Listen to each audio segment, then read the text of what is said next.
ልጆቻችሁ ሲያጠፉ እነርሱ ላይ መጮህና መግረፍ ልጆቹ ስርዓት እንዲኖራቸው ለማድረግ ብቸኛ መንገድ ይመስላችኋል? ግን ሌላ ዘዴ ማለትም ልጆቻችሁ እንዲፈሯችሁ ሳይሆን እንዲያከብሯችሁና ዲሲፕሊን እንዲኖራቸው የሚያደርግ ስነ ልቦናዊ ዘዴ እንዳለ ብነግራችሁስ? ወላጆች እንኳን ወደ ብሌል ወላጅ ስለ ልጆቻችሁ የአስተዳደግ ስልቶች ልበ ሙሉና ኃላፊነት የሚሰማው ልጅ ለማሳደግ የሚጠቅሙ በሳይኮሎጂ ምርምር የተደገፉ ሀሳቦች ወደምናጋራበት ዩቱብ ቻናላችን መጣችሁ። የዛሬው ርዕስ ልጆቼ ላይ ሳልጮህባቸውና ሳልገርፋቸው እንዴት ስነስርዓት ላስይዝ የሚል ወሳኝ ርዕስ ነው። ዲስፕሊን ማለት መቅጣት መግረፍ ሳይሆን ሳይጎዱ ማስተማር ነው። እስከ መጨረሻ አብራችሁ ቆዩ። ምክንያቱም የሚነግራችሁ ስትራቴጂ በይበልጥ ሶስተኛውና አምስተኛው የልጅ አስተዳደግ ስርዓታችሁን ሙሉ በሙሉ ማለት በሚቻል ደረጃ የሚቀይሩ ናቸው። ሁለቱ የመጀመሪያው ክሊር የሆነ ወይም ግልጽ የሆነ ህግ ማስቀመጥ። ልጆች ግልጽ የሆነ ህግ ወይም ስነስርዓት ሲኖር ምን ማድረግ እንዳለባቸውና እንደሌለባቸው ስለሚያውቁ ያንን ያከብሩታል። ብዙ ልጆች ላይ የሚስተዋሉ የዲስፕሊን ችግሮች ዋናው ምክንያት ልጆች ምን እንደሚያስቀጣ በግልጽ ስላልተነገራቸውና ስለማያውቁት ነው። ለምሳሌ ስነ ስርዓት ያዝ በማለት ፋንታ የቤት ስራህን ስትጨርስ ኳስ ለመጫወት ትወጣለህ ብሎ በግልጽ ማስረዳት። ስነ ስርዓት ያዝ በልጆች አረዳድ ምን እንደሆነ ምን ኮንፊውዝ የሚያደርግ ነው። አይረዱትም። ስነ ስርዓት ያዝ ምንድን ነው? ስነ ስርዓት ስርዓት ያላቸው ነገሮች ምንድናቸው? የሌላቸውስ የሚለውን አያውቁትም። ስለዚህ ክሊር ማድረግ፣ ግልጽ ህግ ማስቀመጥ። የቤት ስራህን ጨርሰ ከዛ ኳስ ለመጫወት መውጣት ትችላለህ። ይሄ ግልጽ ነው። እንደዚሁ ይሄ ለምን ይሰራል መሰላችሁ? ግልጽ የሆነ ስርዓት ህጎች ግራ መጋባትን ይቀንሳሉ። ልጅሽ ምን ማድረግና ምን እንደሚያስቀጣው ሲያውቅ ደግሞ ከፍ ብሎ ምንድን ይሰማዋል? የደህንነት ስሜት ይሰማዋል። ስላልተገረፈ እና ስላልተጮህበት ማለት ነው። ሁለተኛው አሞጋግሰው ነው።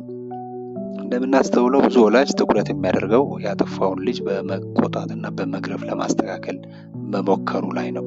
ግን በሚገርም ሁኔታ ልጆች አቴንሽን የሚያገኙበትን ድርጊት ወይም ባህሪ ደጋግመው የመከወን ልማድ አላቸው።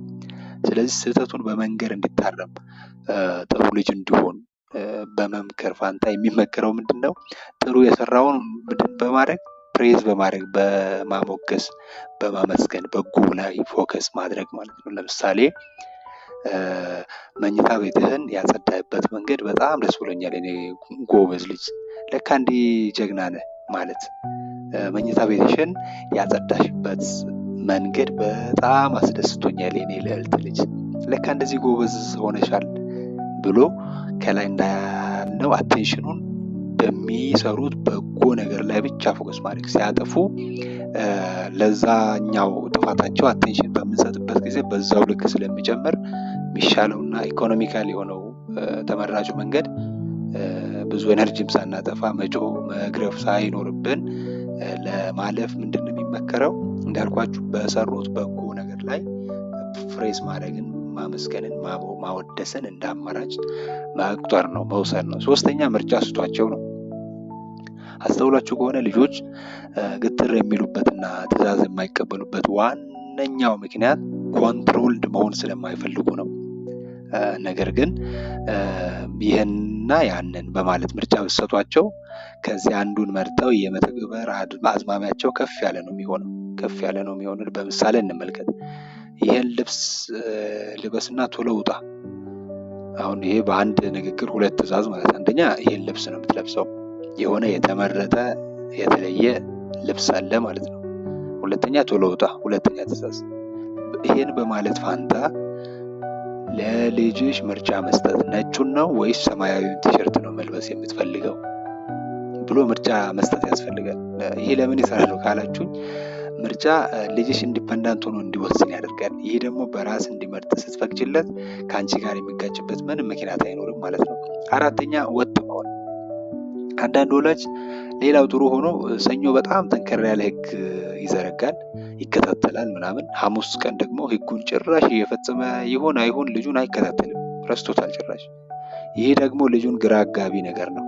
በልጅ አስተዳደግ ዙሪያ ያወጣቸውን የቤትህን የራስህን ህጎች ዘላቂ አድርገህ ሰኞም ሐሙስም ቅዳሜም ሮብም በተመሳሳይ መልኩ ሊከበሩ ይገባል። አንተ ነህ ደግሞ ማስከበርም የምትችለው።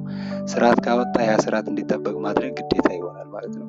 ይህ እንዲህ የሚሆንበት ምክንያት ኮንሲስተንሲ ሲኖር ቅድም እንዳልኩት ልጅህን ግራ አታጋባውም። ይበልጥ እንደውም ልጅ ምን ልል ይችላል? አባዬ አይፋተኝም ያንን ነገር ካልሰራው የሚል ዲሲፕሊን ይገነባል ማለት ነው። ግን ሰኞ በደንብ ተቆጣጥረ ሐሙስ ደግሞ ለቀቅ የምታደርገው ሮብ በደንብ ተከታትለው ቀን ሙሉ ቅዳሜ ደግሞ እንዲሁ ያዝ ለቀቅ አይነት ከሆነ ለዲሲፕሊን በጣም ያስቸግራል ልጆችን ወደ ስነ ስርዓት ለማስገባት ማለት ነው። ወጥ የሆነ ህግ ማኖር የቤት ውስጥ። አምስተኛ ከልብ አድምጪው የሚል ነው። እስቲ ከልጅ ጋር እውነት ለመናገር ጠንከር ያለ ግንኙነት ሲኖርሽ የምትዩን የመቀበልና የመታዘዝ ዝንባሌው ከፍተኛ ነው። ስለዚህ ከልጅሽ ጋር በቂ ጊዜ ይኖርሽ ነው፣ ከዲስትራክሽን በነፃ ሁኔታ ማለት ነው። ስልክ እያየሽ በግማሽ በተከፈለ አቴንሽን በተከፈለ ትኩረት ቲቪ ያያችሁ በተከፋፈለ አቴንሽን ሳይሆን ሙሉ እናንተነታችሁን አቴንሽናችሁን ትኩረታችሁን ሰጥታችሁ አውሯቸው። ይህ የሚሰራበት አንዱ ምክንያት ልጆች በደንብ ልብ ለልብ የተግባቡትን ሰው ይሰማሉ፣ ይታዘዛሉ። ብዙ አስተውለናል ይሄንን።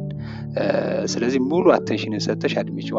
ለካ እናቴ ለካ አባቴ ለኔ ቦታ አለው ያደምጠኛል የሚል ሜንታሊቲ ዴቨሎፕ የሚል ያስተሳሰብ ውቅር ዴቨሎፕ ያደርጋሉ ማለት ነው። ለመጠቅለል ያህል ልጆችሽን ሳትጮህባቸውና ሳትገርፊያቸው ስነስርዓት ለማስያዝ የሚጠቅሙ ሳይኮሎጂካል ዘዴዎች ተመልክተናል። 5 ናቸው።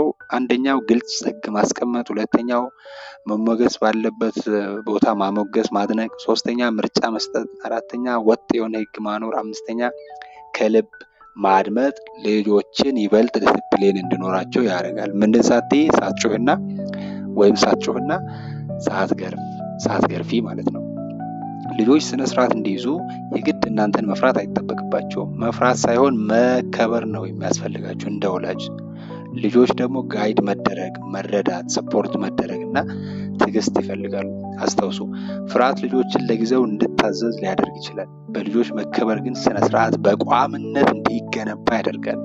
ይህ ቪዲዮ ጠቅሟችሁ ከሆነ ላይክ አድርጉ፣ በአክብሮት ጠይቃለሁ። ከሌሎች ወላጆች ጋር እንዲደርስ ሼር አድርጉላቸው። ብልህ ወላጅ ሰብስክራይብ አድርጉ። ምክንያቱም በጋራ ኃላፊነት የሚሰማቸውን ልጆች ሰላማዊ ቤተሰብና ብሩህ ነገር በጋራ ስለምንገነባ ማለት ነው። ከአምስቱ የትኛው ጠቀማችሁ? ወይም ከዚህ ቀደም የትኛውን ተጠቅማችሁ ውጤታማ ሆነላችሁ? ኮመንት አድርጉ። በቀጣይ ቪዲዮ በስሜት ጠንካራና ብርቱ የሆነ ልጅ እንዴት ላሳድግ በሚል ርዕስ እንመለሳለን። ቸር ቆዩልኝ።